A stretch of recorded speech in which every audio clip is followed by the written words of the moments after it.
Chers téléspectateurs, bonsoir. Bienvenue à votre émission Le Disciple. Nous venons encore aujourd'hui avec le sujet que nous avons déjà commencé à débattre depuis des semaines et notre invité, le pasteur Freddy. Bonsoir, pasteur. Bonsoir, Sœur Blandine. Comment allez-vous? À merveille. Pasteur, nous revenons sur ce plateau pour édifier les enfants des dieux sur un sujet pour lequel on avait déjà commencé, un sujet qui est très intéressant. Alors, je viens avec une question. Nous allons prendre dans Job 38 au verset 33. Il y a Dieu qui pose la question à Job. Il dit ceci: connais-tu les lois du ciel? Règles-tu son pouvoir sur la terre? Alors, dans ce verset, nous comprenons qu'au ciel, il y a des lois. Parce que Dieu pose la question à Job de savoir s'il connaît les lois du ciel. Donc, ça veut dire que le ciel est régi par des lois. Alors, ce soir, nous voudrons comprendre avec nos téléspectateurs quelles sont ces lois, où se trouvent-elles.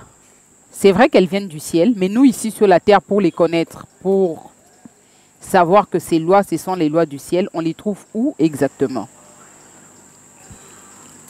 Bonsoir, les disciples de Christ. Bonsoir, vous qui aimez l'émission Les Disciples. Nous sommes très heureux encore une fois de plus ce soir de revenir chez vous pour communier ensemble dans l'Éternel, le Seigneur Dieu qui porte le nom de Jésus-Christ. Aujourd'hui, la sœur Blandine nous apporte encore un nouveau menu. Et sur ce menu, il a posé une question. Et à partir de cette question, nous allons trouver la nourriture spirituelle convenable pour notre croissance spirituelle, notre édification, notre guérison, notre délivrance et tout. Nous a interpellés selon le langage que Dieu lui-même avait utilisé lorsqu'il est venu visiter Job. Chers amis et disciples de Christ, vous l'ignorez que Job, il était un homme très riche, très comblé, et il était béni de Dieu. Il était oint, il faisait la confiance et l'unanimité de tous les hommes de l'Orient. C'était un homme de confiance, où nous voyons très bien les gens de son contrée. S'ils avaient une question, s'ils avaient une difficulté, s'ils avaient un besoin, ils savaient que lorsqu'ils entraient en contact avec Job, il avait des paroles de vérité. Parce que c'est quelqu'un qui avait une certaine maîtrise. Mais du coup, sans connaître la source, innocent qu'il était, voilà, il va perdre tous ses biens. Et si vous regardez de près, vous remarquerez que le livre de Job, c'est un livre de la rédemption. C'est un livre de la restauration. Nous venons avec ce livre ce soir juste pour tout simplement typifier votre vie à celle de Job. Et le Saint-Esprit pourra peut-être te consoler au travers de cette série de questions et réponses qu'on nous a présenté aujourd'hui par la chère sœur bien-aimée Blandine. Quand nous lisons dans le livre de Job, dans le même chapitre, mais au premier verset, nous remarquons que c'était la réponse à la prière, à ses lamentations, à ses inquiétudes. Il s'inquiétait pourquoi il n'avait plus de connexion avec le ciel. Il n'écoutait ni voix, il ne voyait ni vision. Et il avait perdu tous les biens. Il a perdu ses enfants, il a perdu le matériel. Vous savez que Job était vraiment un milliardaire. Parce que c'était quelqu'un qui possédait 3000 chameaux. Quand vous prenez 3000 chameaux, à nos jours, c'est avoir 3000 véhicules. Son charroi était quand même considérable. C'était comme la présidence de la République, ou au-delà même de la présidence de la République. Et si vous pouvez quantifier et valoriser les biens qu'il avait, vous allez les classer au niveau des milliardaires aujourd'hui. Mais cet homme, subitement dans sa vie, il va se rendre au bas de l'échelle. Il va se retrouver un homme sans rien. Il a tout perdu, tout était consumé. En tant qu'un être humain, il a commencé à se poser des questions pour connaître la source de toutes ces choses. Et c'est au milieu de ces questions qu'il est allé très loin en exagérant dans sa réflexion, à telle enseigne qu'il a dû maudire le jour de sa naissance. Pourquoi Dieu l'avait fait un humain alors que les arbres ont de l'espoir. Mais un homme, lorsque vous vivez avec, et après un certain temps, il n'est plus, voilà, on va jeter les bouquets de fleurs pour dire les adieux, et on n'a plus l'espoir de le revoir. On ne le verra plus jamais dans ce monde ici. Et c'est la raison qui a poussé Job à maudire le jour de sa naissance. Et toujours dans sa réflexion, il commençait à vouloir se donner raison, ne sachant pas que toute chose concourt au bien de ceux qui aiment Dieu. Alors, quand Dieu réagit par rapport à toutes ces demandes, regardez très bien la première réaction de Dieu, parce qu'il avait choisi la forme du tourbillon pour s'adresser à Job. Il dit, qui est celui qui obscurcit mes desseins par des discours sans intelligence? En d'autres termes, qui est en train de parler des choses qu'il ne maîtrise pas? Donc, Dieu a considéré Job comme un ignorant. Il n'avait pas de connaissance. Mais comme il était venu en réaction à sa prière, il était le secours aux prières que Job avait formulées à Dieu. L'Éternel a procédé par une série d'enseignements, mais dans un style de questions. Et toutes ces questions sont utiles pour les disciples de Christ aujourd'hui. Voilà la raison pour laquelle il dira, Saint terrain, comme un vaillant homme, je t'interrogerai et tu m'instruiras. Parce que tu prétends connaître, alors que devant Dieu, on ne peut pas prétendre connaître. Parce que c'est lui le maître de l'univers et de chaque circonstance. Ainsi, il a évolué avec ces questions jusqu'au 33e verset de ce chapitre 38, où nous voyons, il pose la question clairement à Job, connais-tu les lois du ciel? En d'autres termes, ça c'est la forme interrogative. Mais si nous voulons affirmer cela, Job, si tu as la connaissance des lois du ciel, si tu connais les lois du ciel, au cas où tu possèdes cette connaissance du ciel, tu y arriveras à influencer, à contrôler la terre. Tout ce qui se fait sur la terre, toi tu seras le maître. Ce n'était pas simplement des questions, mais c'était aussi des leçons et des révélations. Voilà pourquoi, aujourd'hui, en tant que des disciples de Christ, nous devons jeter nos regards dans ces écrits et prendre cela avec beaucoup d'intérêt, avec beaucoup de sérieux, et savoir que, en tant que disciples de Christ aujourd'hui, si vous n'avez pas la connaissance des lois du ciel, alors vous n'aurez jamais l'autorité sur la terre. Parce que suivez la suite, il dit, règles-tu son pouvoir sur la terre? Donc, les lois qui sont au ciel, c'est eux qui influencent la terre. Et si tu veux influencer cette terre, j'aimerais d'abord que nous voyageons dans le livre d'Apocalypse. Et nous remarquons là que lors de la bataille angélique entre Michael et les dragons, et lorsque les dragons ne furent pas les plus forts, il les fit projeter sur la terre. Nous voyons que le ciel a gardé un caractère et la terre aussi a revêtu un autre caractère. Et le caractère de la terre, c'était le malheur, les angoisses, les tourments. Le caractère du ciel, c'est quoi? C'est la joie, c'est le bonheur, la victoire. Alors, si vous vous attachez aux choses terrestres, voyez-vous déjà que ce qui va influencer votre vie, ça sera le malheur, les angoisses, les obstacles, ainsi de suite. Mais si vous voulez contrôler cette terre, parce que selon la manière que Dieu a façonné le monde, le ciel contrôle la terre. Le ciel contrôle la terre.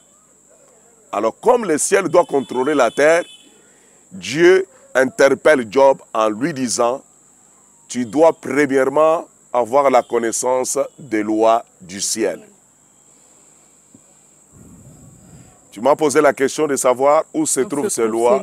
Vous avez déjà la réponse que les lois sont au ciel. Oui, les lois sont au ciel, mais maintenant, comment on aura connaissance de ces lois-là? Ok. Premièrement, je voudrais que nous puissions prendre le livre de Psaumes. Oui. En ce livre de Psaumes, il est dit ceci, Psaume 119, 91 ou 91 pour les Belges. C'est d'après tes lois que tout subsiste aujourd'hui, car tout l'univers est à ton service. Non. David est en train de nous révéler, par son expérience, d'après ses recherches, il a compris que tout ce qui subsiste dans ce monde subsiste d'après une loi. Donc, si nous avons un ciel, ce ciel subsiste d'après une loi. Une loi, oui. Si nous avons des eaux, ces eaux subsistent d'après une loi. Si nous avons la végétation ou les plantes, ces plantes subsistent d'après une loi. Si nous avons une terre, cette terre subsiste d'après une loi. Si nous avons des êtres humains, ces êtres humains subsistent d'après une loi. Si nous avons des animaux, ainsi de suite. Tout ce qui subsiste dans ce monde subsiste d'après une loi. Une loi, oui. Les lois dont nous sommes en train de parler ce soir, le disciple de Christ, nous ne parlons pas des 10 commandements. Oui. Nous parlons des lois immuables. Les lois qui sont à la base de cet univers. Les lois qui font tenir cet univers en existence, selon la déclaration que nous venons de lire ici. Alors, puisque nous venons de comprendre que tout subsiste d'après une loi, et retournant dans les récits de Job, Dieu lui-même pose la question à Job de savoir s'il avait la connaissance des lois du ciel. Nous sommes déjà situés que ces lois sont au ciel, mais ces lois ne sont pas mises à découvert. Ces lois sont cachées. Ça demande une certaine connaissance, une certaine recherche pour arriver à leur découverte. Voilà. Ces lois sont cachées. Et comment nous, on va les reconnaître puisqu'ils sont cachés? Comment on va les retrouver puisqu'ils sont cachés? Ainsi, je voudrais encore revenir à ce que la parole de Dieu déclare ici. Oui. Comment les reconnaître? Oui, exactement, c'est les mêmes expressions que David avait présentées dans les psalmistes. Il a déclaré ça une fois dans sa vie parce qu'il avait vraiment envie. Il avait aussi réalisé. Il avait compris que si un homme de la terre ne parvient pas à connaître les lois du ciel, il est pratiquement impossible que celui-ci puisse avoir l'autorité. Parce qu'il est question du pouvoir du ciel. Il est question de saisir l'autorité de Dieu. C'est ainsi, Dieu lui-même, sachant qu'il est au ciel et qu'il a placé ses enfants sur la terre, parce que toujours dans les psaumes, on nous dit que la terre appartient au Fils de l'homme. C'est-à-dire la terre appartient aux descendants d'Adam. Le ciel, c'est pour Dieu, parce que Jésus même nous a dit, quand il nous a recommandé la prière, il nous a dit, quand vous prierez, voici comment vous devez le faire. Dites, notre Père qui est aux cieux. Donc, le ciel est pour l'Éternel et la terre appartient aux hommes. Mais Dieu, qu'est-ce qu'il a fait? Il n'a pas laissé la chose très éloignée de l'homme. Il va faire quelque chose pour permettre à l'homme d'entrer en relation avec ses lois, connaître ses lois, les découvrir, enfin que l'homme devienne gouverneur de la terre. Parce que le premier fils Adam, il a été placé sur la terre avec cet objectif-là, pour que Adam gouverne la terre. Vous vous souviendrez, il a dit qu'il domine, qu'il assujettisse. Voilà. Et comme c'était impossible pour lui, Parce qu'Adam n'a jamais assujetti, n'a jamais contrôlé la terre. Donc il a échoué à cette mission-là. Dieu n'a pas croisé les bras. Il a pourvu un mécanisme. Et quel est ce mécanisme? Nous revenons toujours dans les psalmistes. Nous prenons cette fois-ci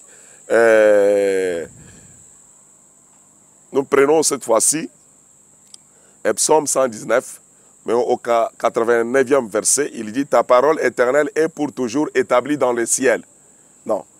Là où se trouve le loi, c'est là où est aussi établie et fixée la parole de Dieu. Puisque nous constatons maintenant que la parole de Dieu est fixée au ciel, c'est toujours au ciel là que se trouvent les lois de Dieu.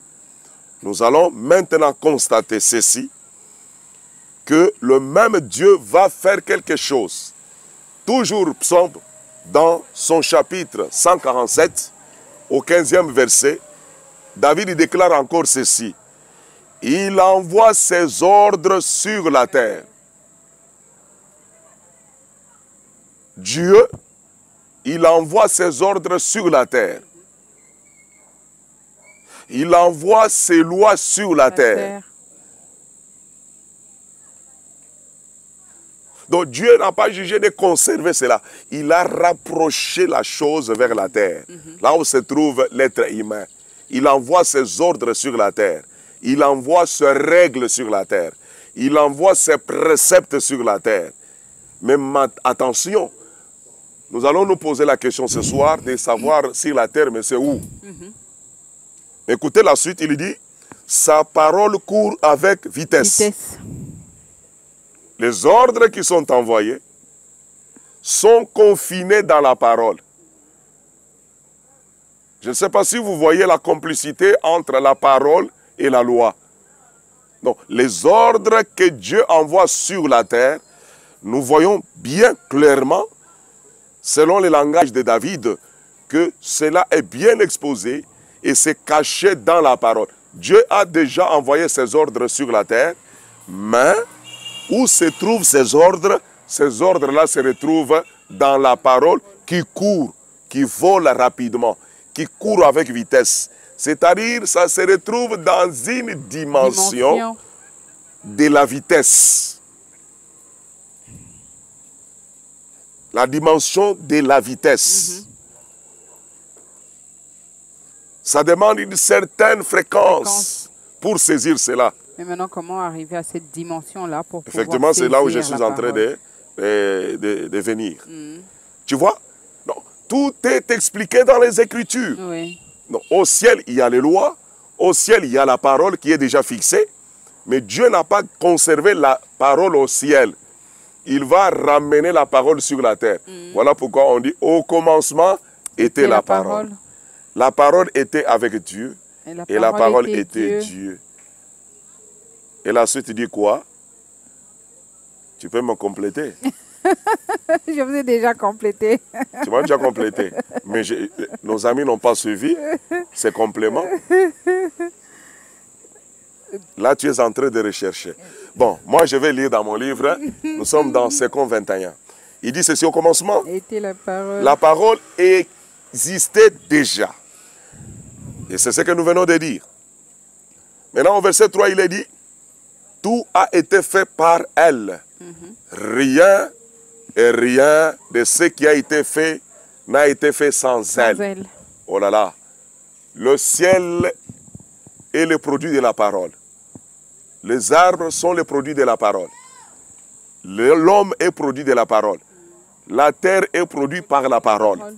Produite par la parole. Vous voyez que tout ce qui existe n'existe pas sans la parole. Oui. Dieu a prononcé la parole, que la lumière soit. C'est la parole qu'il a déclarée et la lumière fit. Bon. Si vous prenez ce récit des gens et que vous prenez les psalmistes dans la déclaration de David, il dit, nous connaissons très bien que tout subsiste d'après ta loi. Bon. Vous voyez que la loi, en tant qu'ordre, règle ou précepte, principe ou statut, est directement attaché à la parole. Parce que Jean, selon sa vision, il dit au commencement était la parole. La parole. Et le même David dira que la parole était fixée au ciel. Voilà. Maintenant, Dieu décide d'envoyer ces ordres-là sur la parole. Ces règles-là sur la parole, ce principe-là, il envoie cela sur la terre. Voyez-vous? Maintenant, ils sont là, ces lois sont là, mais sont emballées dans la parole ou contenues dans la parole. Quel genre de parole? La parole des prophéties ou la parole prophétique. Ce que nous appelons communément la promesse. Dans chaque parole qui sort de la bouche de Dieu, il y a plein de choses. Oui. Il y a les principes de Dieu, il y a la puissance de Dieu, il y a la volonté de Dieu, il y a le programme de Dieu, il y a le principe que nous appellerons autrement la voie qui vous conduit à votre destinée. Les principes ou les lois sont des voies que Dieu a déjà établies lorsque vous recevez sa parole, lorsque vous découvrez sa promesse et que vous vous appropriez cette promesse-là, ça vous appartient. Alors, dans cette parole, il y a la foi, d'abord, qui est la puissance.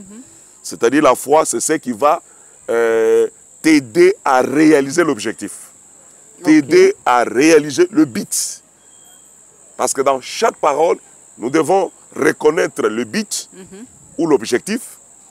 Dans chaque parole, nous devons recevoir la foi. Et dans chaque parole, nous devons reconnaître le principe, c'est les voies, le chemin qui nous amène à notre objectif ou le dessein que Dieu a établi pour chacun de ses enfants. Ainsi, cette parole a été faite chair. Voyons que la parole qui était fixée au ciel, elle est établie maintenant sur la terre. Et nous voyons que Jésus a montré la voie. Pour qu'il y a encore beaucoup de fils semblables à lui, qui saisiront comme lui a saisi, qui vivront comme il a vécu, qui parleront comme il avait parlé, qui domineront comme lui avait aussi dominé, et qui prendront encore contrôle de la terre. Ainsi, où se trouvent les lois? Les lois sont emballées dans la parole. Où se trouve la parole? La parole, pendant que nous parlons là, elle est là. Elle est là, mais dans une dimension de la vitesse. Tout comme la radio, tout comme la télévision, l'humain est incapable de saisir les voies qui traversent ces moments. L'humain est incapable de saisir les images qui traversent. Mais lorsque nous plaçons notre poste téléviseur ou radio, nous allons émettre, saisir une fréquence, on aura tout ce qui est en train de traverser cette fréquence-là et ça sera entendu par l'humain parce qu'il y a eu un appareil approprié qui a la capacité de saisir ces voies-là qui traversent présentement. Là où nous sommes en train de tenir l'émission maintenant, il y a des voix. Pendant que nous parlons aussi, il y a des images. Avec la télévision, c'est la même chose. Voyez-vous? Alors, de la même manière que l'homme est arrivé à produire un appareil pour saisir les voix, de la même manière que l'homme est arrivé à produire un appareil pour saisir les images, les couleurs, il y a la voix de Dieu. Il y a la parole de Dieu qui traverse maintenant cette atmosphère. Il faudra saisir parce que c'est dans une dimension de la vitesse. Parce que la Bible dit, il envoie ses ordres sur la terre et sa parole court avec vitesse. Il faudra nécessairement que l'homme arrive à saisir aussi. Et ce n'est que celui qui a la connaissance de ces paroles, de ces lois, qui arrivera à influencer la terre. Là, ça devient encore très compliqué, pasteur. Nous, on connaît que la parole, c'est dans la Bible. C'est la Bible qui est la parole de Dieu. Mais là, vous nous parlez de la vitesse, ça devient la chimie, dans la physique, dans la parole de Dieu. Donc, il faut la vitesse, il faut la dimension. Donc, ça devient un peu... On doit revenir pour toute une émission sur ça, parce que là, on doit vraiment essayer de bien comprendre. Nous... On doit très bien comprendre sur ces sujets, mais là, on est déjà buté à un problème de temps. Alors, je vais vous demander de conclure pour nos téléspectateurs. Et on va revenir toute une émission rien que sur ça, sur les lois de Dieu. Mais Dieu est le premier physicien. Oui, oui. Dieu est le premier scientifique. C'est lui qui a produit les molécules. L'atome, c'est qui? Tous ces hommes, les célèbres hommes scientifiques et physiciens, ils disent qu'il y a une sagesse. Oui. Et ils ne veulent pas citer le mot Dieu. Mais ils Ils parlent d'une sagesse. reconnaissent quand même qu'il y a un être suprême. Il y a une intelligence. Ils parlent de l'être suprême. Il y a certains qui parlent de bon Dieu, Oui. de grand Dieu. Les autres parlent donc de l'énergie. Voyez-vous. Donc chacun, peu importe de quelle manière tu es en train de nommer cela, mais tout ce que nous disons en définitif, nous savons que tous convergent vers une seule chose, un seul être suprême qui est Dieu. Alors ce Dieu-là, il est le créateur de l'univers. Ok? En tant que créateur de l'univers, dans la parole ici, il y a la chimie. Dans la parole ici, il y a la physique. Même la nouvelle physique, il y a tout ici. Tout est englobé dans la parole. Petit à petit, nous en parlerons. Nous en parlerons. Il y a la philosophie dans cette parole. Il y a la psychologie des psychologues. Vous comprenez? Il y a la science des sciences, toujours dans cette parole. Mais il suffit d'avoir la capacité de déceler les choses mystérieuses, cachées, confinées dans les Écritures, que tu arriveras à ressortir la physique biblique. Parce que la parole aussi est numérique. C'est mathématique. Donc, toute la science, en fait, est voilà, dans la parole. C'est englouti dans la parole parce que le premier scientifique, c'est Dieu lui-même. OK? Alors, comme nous venons de comprendre que la parole est là, vous avez dit tout à l'heure que nous, on savait que la parole est dans la Bible. Dans la Bible.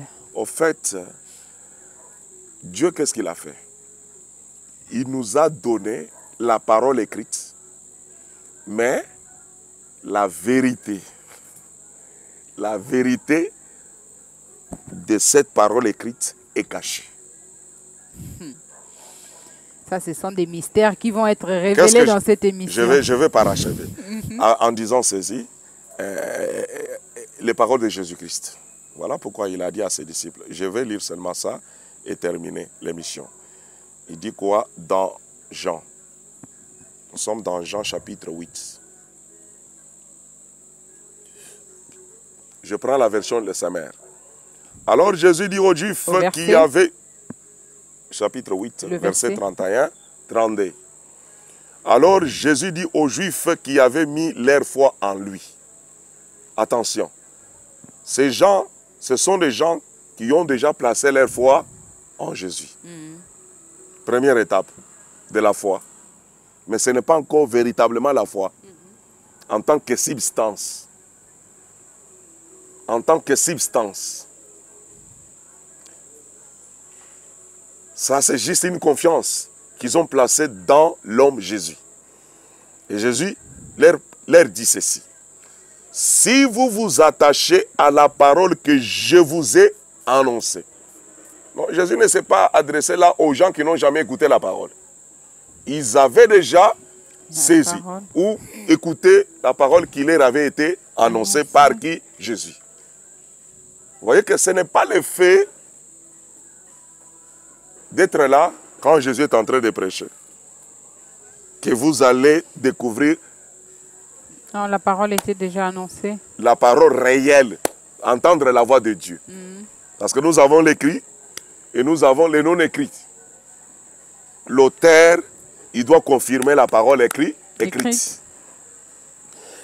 Écoutez ce qu'il va les recommander. Il dit, si vous restez attachés, donc l'attachement là déclenchera quelque chose.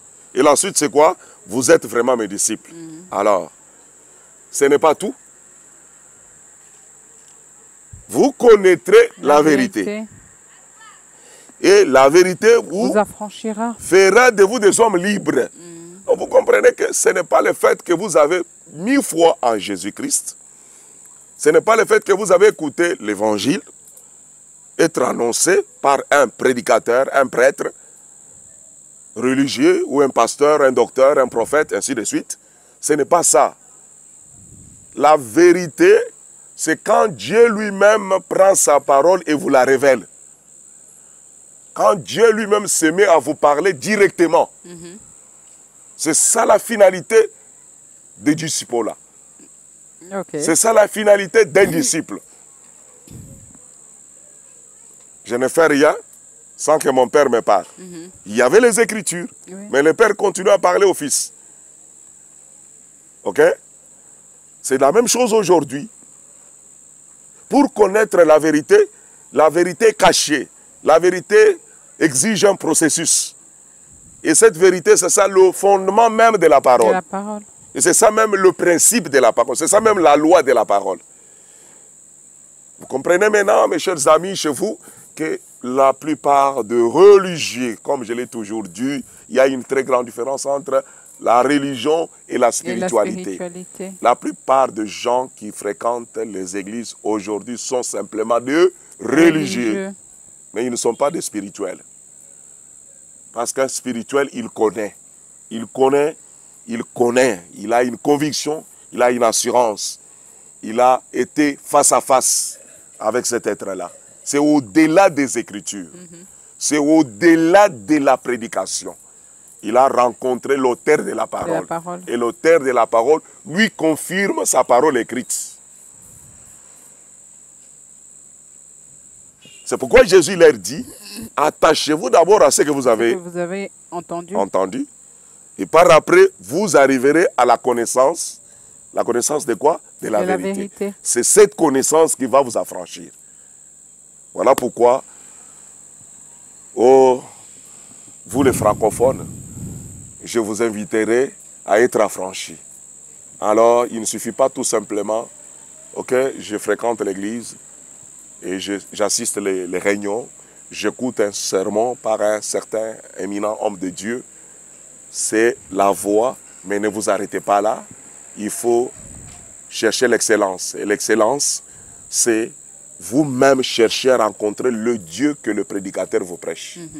Vous-même chercher à rencontrer le Dieu que le prophète là vous prêche. Vous-même chercher à rencontrer le Dieu que Jésus a prêché. Et c'est ça la mission finale des disciples. Merci beaucoup, pasteur. Chers téléspectateurs, nous venons de voir ce soir que les lois se trouvent au ciel. Le pasteur vient de nous expliquer que ces lois se trouvent au ciel, mais ces lois sont aussi dans la parole. Et cette parole se trouve dans une dimension qui est une dimension de vitesse. Il vient de nous expliquer et on va revenir sur cette émission parce qu'on a vu avec vous qu'il y a tout dans la parole. Il y a la chimie, il y a la physique, il y a la mathématique, il y a tout dans cette parole. Et on reviendra encore sur ce plateau avec le pasteur Freddy pour qu'il puisse nous éclairer, pour que nous puissions encore comprendre davantage, que nous puissions être édifiés et que nous puissions grandir dans la foi avec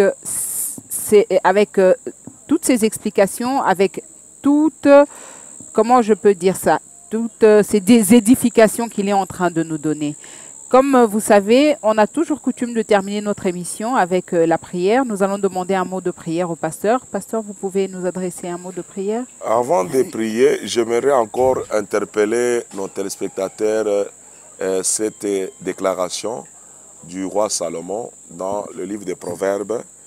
Proverbe 28, verset 9 dit ceci: si quelqu'un détourne l'oreille pour ne pas écouter la loi, sa prière même est une abomination. Donc, il est très capital de prier selon les principes, selon la volonté de Dieu.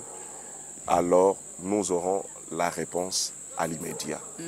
Mais nous avons des prières non exaucées parce que nous On ne n'a pas connaissons pas respecté les les principes. volontés de Dieu ni les lois de Dieu. Voilà pourquoi ce soir, vous qui avez foi, nous allons faire une courte prière pour votre vie. Placez foi dans cette prière. Dieu viendra jusque chez vous et il va balayer, transformer et changer parce qu'il est un Dieu de la restauration. De la même manière qu'il a restauré la vie de Job, il restaurera aussi votre vie. Prions le Seigneur. Bienveillant Père Céleste, toi l'auteur de la parole, tu es toi-même la parole parce que tu es la vie. Et la vie est la lumière. Laisse que la vie, qui est la lumière, illumine ceux qui sont dans l'obscurité. Et que le principe que tu as établi dans ta parole devienne tangible, visible et soit connu de tes disciples, Seigneur notre Dieu. Laisse que leurs propos, leurs demandes, leurs souhaits, tous les obstacles qui s'élèvent ainsi dans leur marche, soient anéantis par l'autorité du ciel ce soir au nom de Jésus-Christ notre Dieu. Que la paix gagne leur cœur et que la confiance soit restaurée parce que tu nous as envoyé un homme qui a reflété le ciel sur la terre, qui a ouvert la voie pour que les humains qui étaient sur la terre reflètent aussi à leur tour le ciel. Laisse que le ciel visite chacun d'eux et qu'ils influencent aussi leur vie à leur tour. Car nous avons foi et confiance que tu nous as toujours exaucés. Au nom de Jésus-Christ notre Dieu, nous avons ainsi prié, demandé. Amen. Amen. Merci beaucoup de nous avoir suivis avec beaucoup d'attention et nous vous demandons de nous suivre, de ne pas oublier de suivre votre émission qui passe tous les mardis sur votre chaîne CM Live Télévision. Si vous n'êtes pas encore abonné, n'oubliez pas de vous abonner et de nous suivre sur toutes les plateformes électroniques. Bonne soirée chez vous, au revoir.